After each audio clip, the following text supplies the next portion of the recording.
I never imagined that a single envelope, sealed for almost a decade, would unravel every truth I thought I knew about my family, about myself. But that's exactly what happened. Inside an old box, buried in the attic after my mother's passing, I found something that broke me open and pieced me back together in the most unexpected way. A letter. From my brother. Who's been dead for 8 years. And what it said? It changed everything. While I tell you the whole story, do me a favor and drop a comment below. Let me know where you're watching from and what time it is. Because this one's personal. Deep. And someone out there needs to hear it. My name is Marissa. I'm 33 years old. I live just outside Raleigh, North Carolina. By day, I'm a dental hygienist. By night, I read mystery novels, drink too much tea, and try to pretend I've moved on from my family's heartbreak. My older brother's name was Ben. He was 2 years older than me. Smart. Funny. The type of person everyone gravitated toward. Life of the party. First one to crack a joke. Last one to leave a friend behind. But underneath the charm, Ben was haunted. By what, I didn't understand fully until years after he was gone. Ben struggled with addiction from the time he was 19. It started with pills after a football injury and spiraled from there. Rehab stints. Relapses. The usual cycle families endure in silence. He overdosed at 27. And yes, I was the one who found him. I don't talk about that part much. But it still haunts me. The way the room smelled. The silence. The stillness of his body. My parents were never the same afterward. Neither was I. They shut his room down like it was radioactive. Photos of Ben disappeared from the walls almost overnight. And my mother? She dove into her church group and never came back up for air. Fast forward to earlier this year. My mother passed away unexpectedly. Stroke in her sleep. Just like that. As the only surviving child, the job of cleaning out her house fell to me. I thought it would be routine. Pack up the kitchen. Donate old clothes. Cry a little. Move on. But grief doesn't come in straight lines. It hits you in weird moments. Like when you find your childhood drawings crammed in a folder labeled coupons, or when you come across your dad's wedding vows, handwritten and forgotten in a drawer. And then, there was the attic. It was hot. Dusty. Crammed with boxes and memories. I was about to leave when I saw one last box, shoved far in the corner behind a stack of broken furniture. Medium-sized. Covered in layers of aged packing tape. Written across the top in faded marker.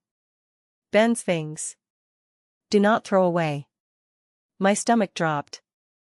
I hadn't seen or touched anything of his since we buried him. I sat down, legs crossed on the wood floor, and opened the box. Inside. A few Polaroids of us as kids. His old sketchbook. A silver coin collection we'd started together. And at the very bottom, a sealed yellow envelope. On the front, in Ben's messy handwriting. For Marissa. If anything ever happens to me. My hands were shaking. I stared at it for at least a full minute before opening it.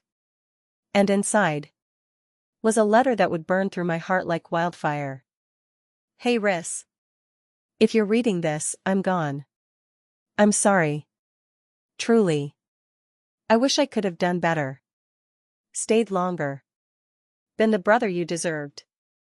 But there's something you need to know. Something Mom and Dad never told you. You're adopted, Marissa. They took you in when you were 3. Your real mom, Angela, lives in Asheville. She wrote you letters every year on your birthday.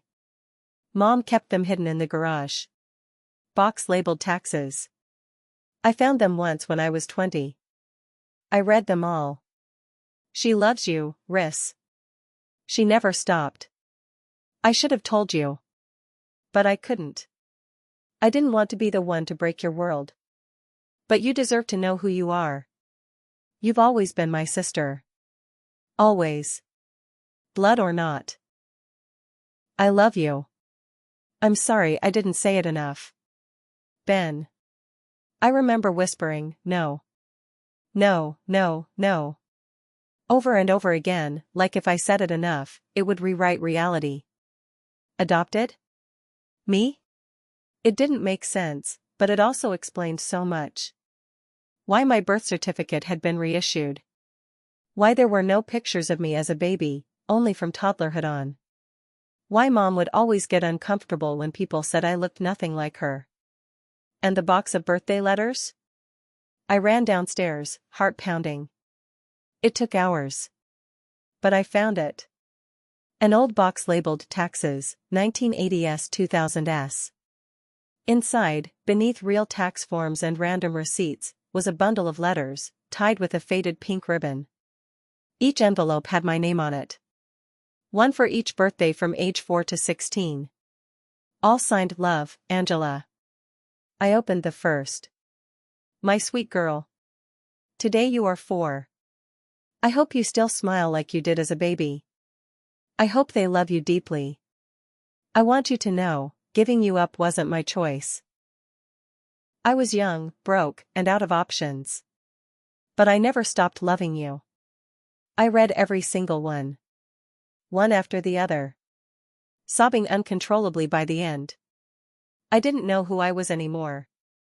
But I knew one thing. I needed to find Angela. It took weeks. A few addresses were outdated. But through public records and social media sleuthing, I found her. Angela Bennett. Florist. Lives in Asheville. Never married. No other children. I wrote her a letter. I found Ben's letter. I found yours. I think I'm your daughter. If you're open to it, I'd like to meet. 2 weeks later, she replied. I have waited 30 years for this. I'm here. I always have been. Come when you're ready. When I met Angela, it was surreal. She opened the door and just gasped.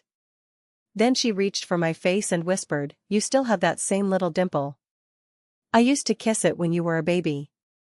We sat in her tiny flower shop's back office for 4 hours. She told me everything. About how my birth father left before I was born. How she gave me up only after losing her job and getting evicted. How she picked my parents from a list, hoping they'd give me the life she couldn't. She still had my baby shoes. Still kept a journal addressed to me, year after year. That night, I sat in my car and cried for everything I'd lost. And everything I had just found. Angela didn't want to replace my mom. She just wanted to know me. And I wanted to know me too. Ben gave me that gift. Even from the grave. So yeah. I found a secret letter from my dead sibling, and it changed everything. It gave me clarity. It gave me roots. And it gave me permission to reclaim my identity. To anyone watching who feels like there's a secret lurking in their family's past. Listen to your intuition. Dig if you must. Because the truth? Even when it's painful? It sets you free. Now tell me in the comments. Would you have opened that letter? Would you have searched for your birth mother? Could you forgive your parents for keeping it from you?